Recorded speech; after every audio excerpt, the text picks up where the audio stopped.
सतयुग में एक बहुत बड़ा राक्षस था जो आदमियों का ही भोजन करता था।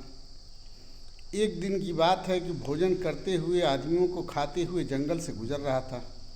जंगल में एक ऋषि तपस्या कर रहे थे। ऋषि जब उस राक्षस को देखे तो बिल्कुल डरे नहीं।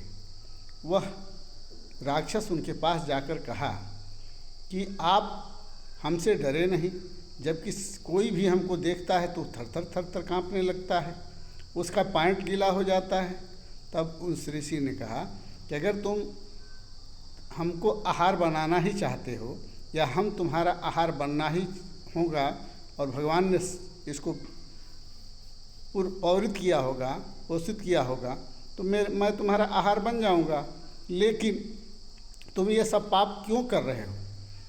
लेकिन उस महात्मा जी की बातों को सुनकर उस राक्षस के मन में कुछ जिज्ञासाएं जगी। उसने पूछा कि हमारा पाप का अंत कैसे हो, इसका कोई उपाय बताइए।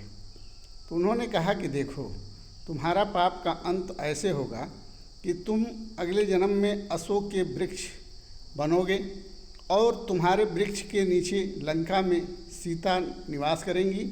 हनुमान जी तुम्हारे वृक्ष पर चढ़कर सीता जी की खोज खबर लेंगे और तभी से तुम्हारा वृक्ष मान्य होगा और तुम जिस घर के दरवाजे पर होगे उस घर में सभी मांगलिक कार्य शुभ होंगे और सभी मांगलिक कार्यों में तुम्हारा उपयोग होगा।